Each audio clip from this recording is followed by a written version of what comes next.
theatrical experience. So we're really glad to have him here. I want to thank A24 for all their work to make this series happen and our Marty Supreme screenings. If you can give A24 a big round of applause. Thank you, as well as always to our amazing staff and volunteers, and our projectionist Jared up in the booth. Talk about two of the greatest films you could ever see on the big screen, Dune Part 1 and Part 2, with the second one being on 70 millimeters. So we're so excited for that. Lastly, I just want to thank our amazing American Cinematheque members in the audience. You really make this possible. This is a members-only screening, so we get all of you in the same room where we can say thank you. I think a lot of you are new to the American Cinematheque. We're a nonprofit that does over 1,600 screenings a year across our 3 amazing venues here at the Arrow and at the Los Angeles 3, and that's all thanks to your support. So a heartfelt thank you to our members. Yes. And without further ado, we have some special guests. So it is my great pleasure to welcome our special guest host. He is the director of the 2 films you're about to see. Let's welcome the one and only Denis Villeneuve.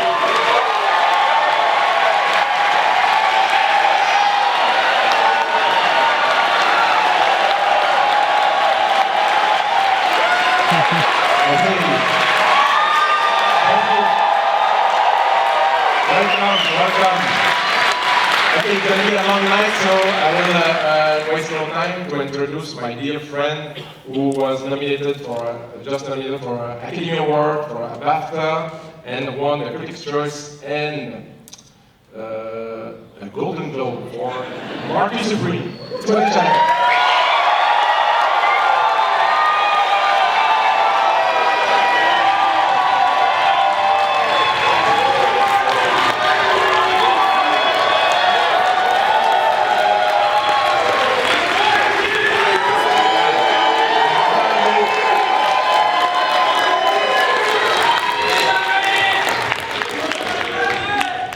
You have to understand that for both of us, it's very weird to do a Q&A together. First time, here we go, first time. Oh, Denis in the Marty jacket, come on. What? Bon, here we go. We'll try to do a really Q&A for you guys because they are here for both movies. And the second one will be screened in a 70 millimeter height. Tonight, yep, here we go. Awesome. That means honestly, when I've been told that the movie was screened tonight, we thought that both of us that the theater would be empty because of the Super Bowl. But you guys are here. Thank you so much. Yes. So, if you try to achieve excellence, they are aiming for excellence. They want to be the best at what they do. And is it something? And you said yourself, you express publicly this idea that goal, that's something that you share. And do you think that those characters, you can even see that Paul attributes to is in some regard someone that wants to reach excellence, and it is something that you think that your role that you choose in the past, in the recent years, from is unconscious or conscious that you are driven to role that the characters that were aiming for that? No, I think it's, in large part, it's trying to work with amazing directors like yourself, you know, and it's been by happenstance. I think Paul Atreides is in the same group, but I think his destiny is bestowed upon him. He's resisting it, at least in the first first 2 films you guys will see tonight. I can't wait for everyone here to see this part 3 we cooked up over the summer. It's cooking right now. We were backstage. I was trying to find out what ingredients are going in the stew.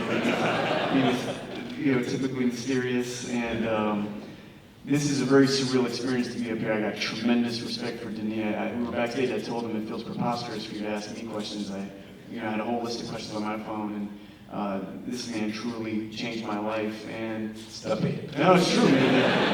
Absolutely. And I really look at a complete unknown, Marty Supreme and Dune Part 3. I did those in 16 months or something, and that's a fact. You can check that. And a complete unknown in Marty Supreme without the experience I had on Dune Part 1 and Dune Part 2, and a little more cynically, without the success of those films, they don't get greenlit budget-wise, whatever. And the experience I had on those, there's no Dune Part 3, at least for me, as an experience that we had. And I don't want to say too much about it, you know. But it was, I had a magical experience with Denis this summer, and I'm very grateful that he's been a master for a long time, but he's allowed me to grow next to him. He went from something of a father figure to an uncle figure on the second movie. To a buddy. To a buddy, it's true, to a brother. You know, sorry, so that was a long-winded answer. No, but when you approach excellence, like to portray the character, sorry, I'm really nervous at these things, and I'm like the nerd reading the questions. How do you approach a character like Marty? Yeah, no, but when you do a movie about sport, and you have to portray again excellence, like as a ping pong player. I mean, that's pretty. That's a point too. It's pretty specific. Yeah, that's I mean, you have to portray on screen someone that is the best in the world as a ping pong player. And like Bob Dylan, that demand a tremendous amount of preparation.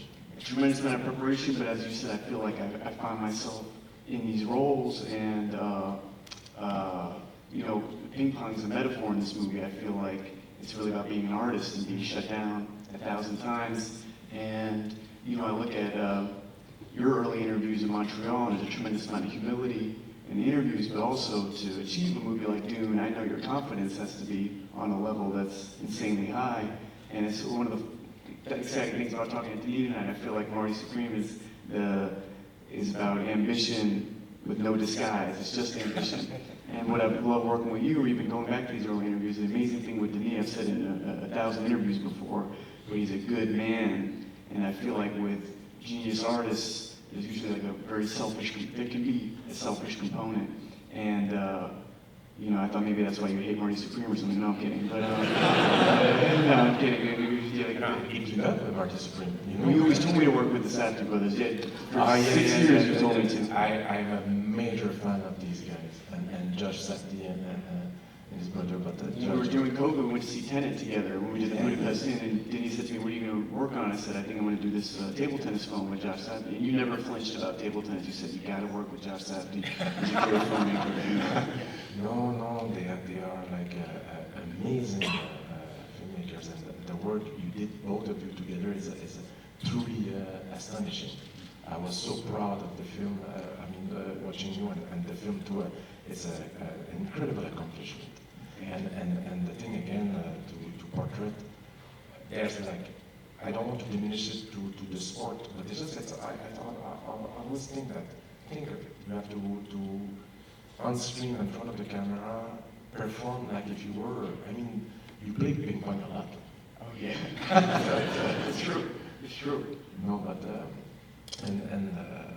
when like a character like Paul is a character that is Paul Atreides is specifically in the first movies is someone more taciturn, more someone that is like the first movie more in the backseat. He will take control more in the second movie, but still someone that is more there to observe and interpret and digest the reality around him. As for Marty, is someone that is directly the opposite.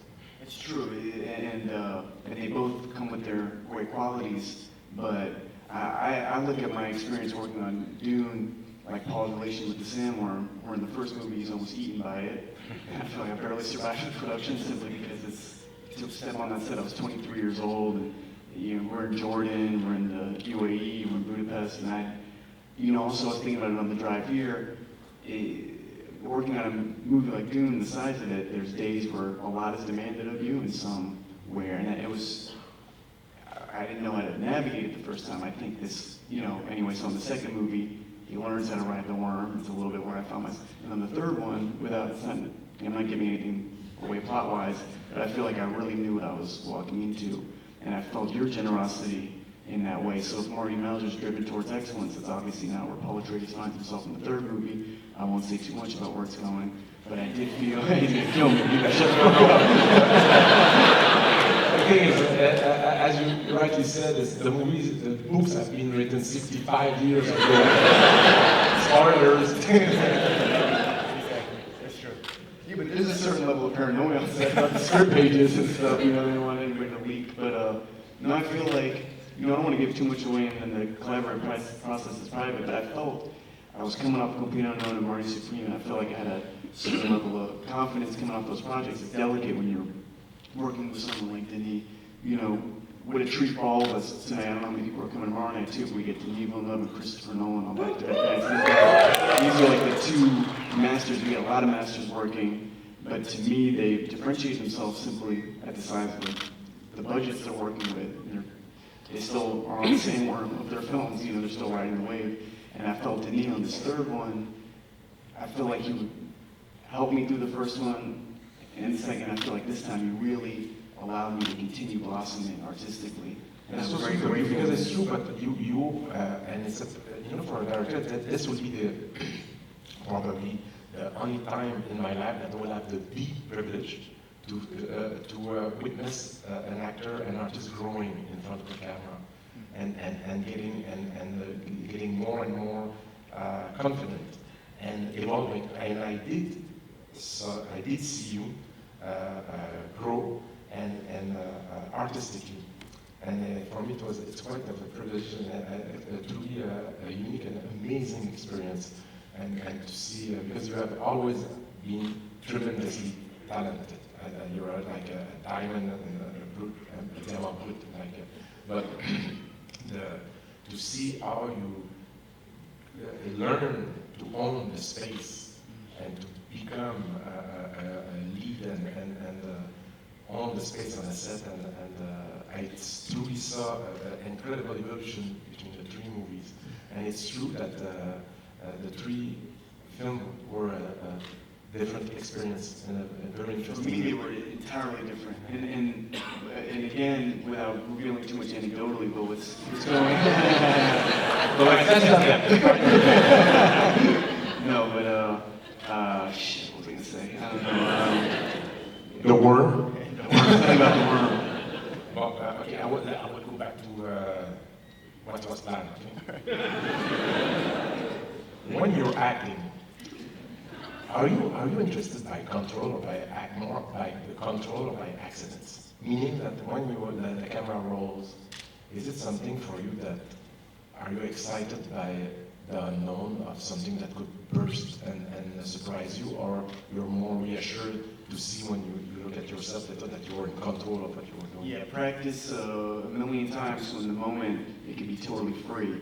And I think what can get lost in a movie like Marty Supreme is because the humor can be so accidental at times. People think maybe it's juvenile or it's all improvisational. It's really not. You know, Ronnie Bronstein and Safdie, they're very precise about their words. So I feel like I want to prepare it to death, but then I want ultimately, you know, an opportunity to be free within it. That's why I love the speech that Lisa gave speech in the second movie. And I remember when you came to set that day, you were finishing another scene, and then you had a little bit of time that night, and I said, hey, I've kind of thought about this, you know, and I could see, we even talked about this on part 3 a lot. You said it's nice when a spark of an idea is valid, whether it's from an actor or production designer or whatever. And also there's the humility to go, all right, if you say that's a bad idea, you know, it's a bad idea, I have to leave it behind.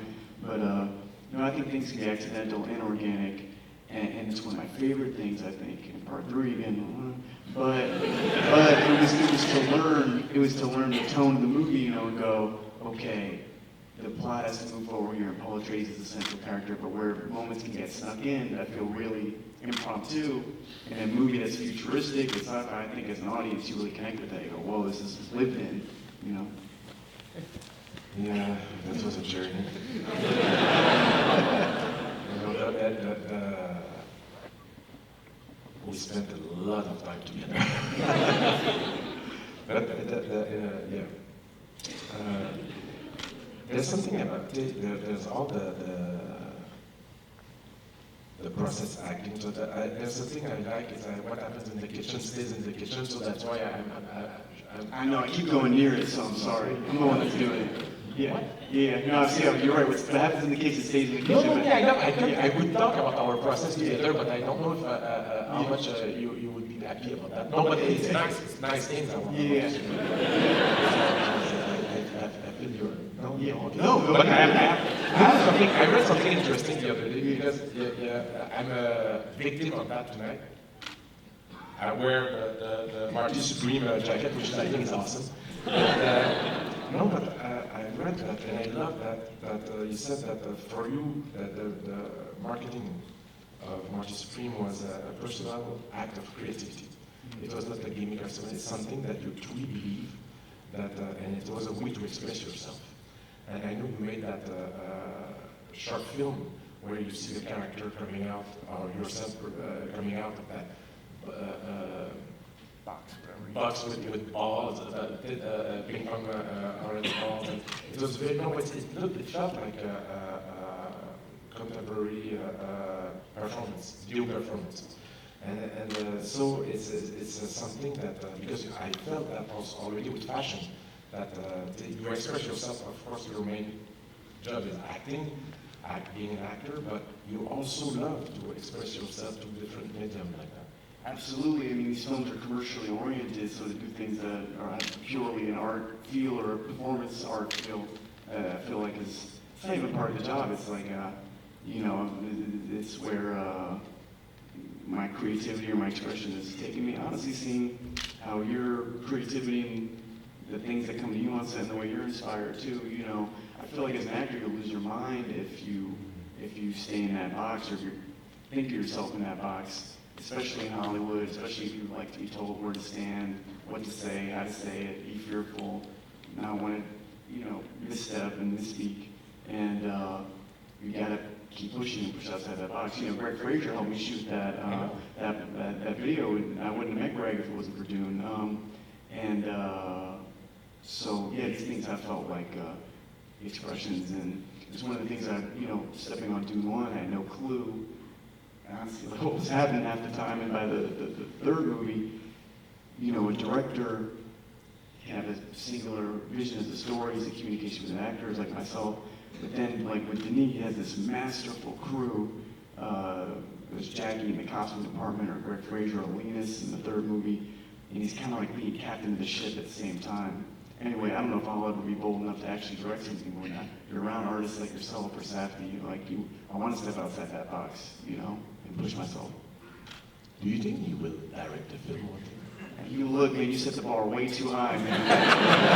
That'd be tough to be on set with Denis, yeah. No, but this is something, because this will to express yourself outside of the acting zone, is it something that could appeal to you? Or? Yeah, but you know, I feel like there's so many minds and non-success stories in that regard. The joke I made on stage with Richard Curtis is I don't want to do a sepia tone, shaky camera, independent film, and there's a bunch of lens flares.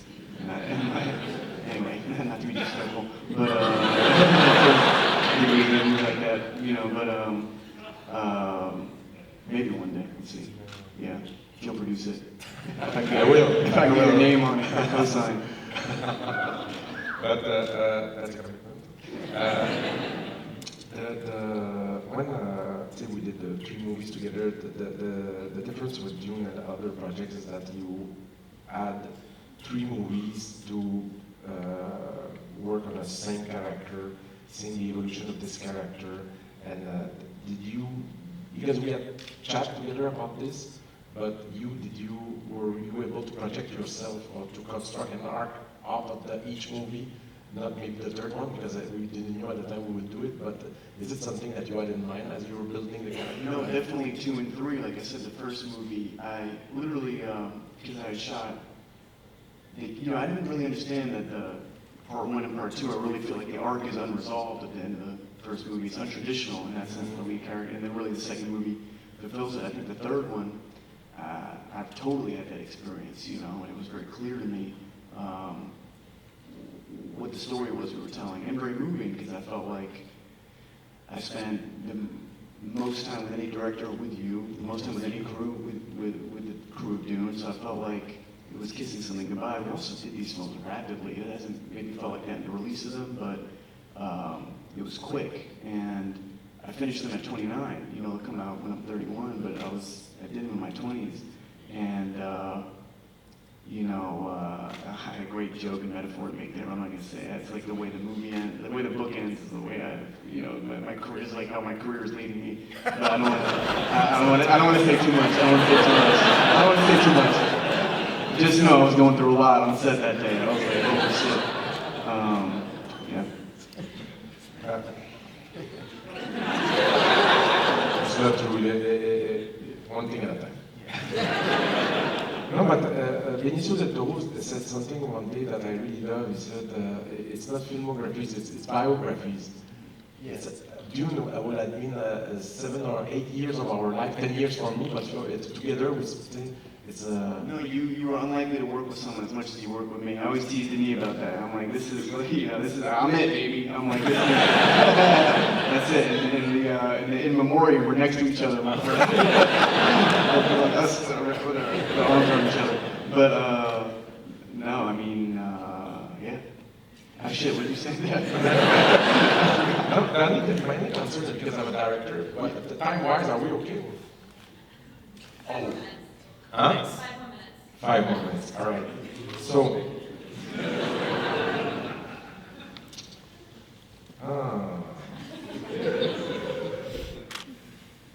okay. Here's a more like trivia, okay. Is Paul, something that we asked throughout the trilogy is whether Paul is leading or being carried by forces larger than himself. I'm reading the question because I wanted them to be in proper English so we can understand. As an actor, how do you hold attention to agency and inevitability? Wow, I mean, it's a great question, and that's where I feel, you know, the French-Canadian humility is going to clash with my American hubris here. I'm half French, but I'm half French, so I kind of balance it. Here's the thing, I feel like as an actor, you can get put in a box or whatever, and it's hard to push against that edge. It's harder, further than that, to work with someone of your caliber, even at 29, come on set and go, hey, I have an idea about a scene, you know? And so, you know, to resolve that question, I feel like I'm not carried along by any forces. I feel like I'm pushing exactly how I want to see. I'm pointing the way, like Paul Atreides says. And that's why that rocket's up there. Because I feel like that's me in the rocket. I'm fucking, it's a straight shot. Oh, God. Yeah, exactly. And, Is this your right? Yeah. This is a Timothée Chalamet icon? Yeah, exactly. It took me 3 minutes on an iPad. You know, that's like, the more I answer that question, the more I'm going to dig a hole for myself. But no, I feel like that's my job as in 2026, in the position I'm in Hollywood, no matter how cringe that sounds. I'm like, no, I'm going to show, A, that you don't have to lose your mind, and B, that you can kick ass for all the choices. I'm 30 years old. I walked in here, people were screaming, "Listen, all guy eat." You know, so I'm like, you know, exactly. That must not go to, don't do that. Don't call him Messiah. He feels weird. You did it to me, man. You did it to me. You were going to set me up. Hey, just to finish, I just have a question I always wanted to ask you. It might be to find it silly, but see, I think you have like an ability as an actor also to play with fashion. Kind of genius, a bit like David Bowie. You have such a confidence. Is fashion came before acting or in the same time, or is something that you learned through as you grew? Because it's really an explosion of creativity too. I don't know. Before, I mean, you know, it's like the video of Rick Fraser, like you said. They're all means to an end, you know. And no, I mean, I have no good answer for that, you know, because. Here it is. Hey, let me say one more thing though. This is amazing to have Denis here, man. Like, what a treat. And let me just say one thing before.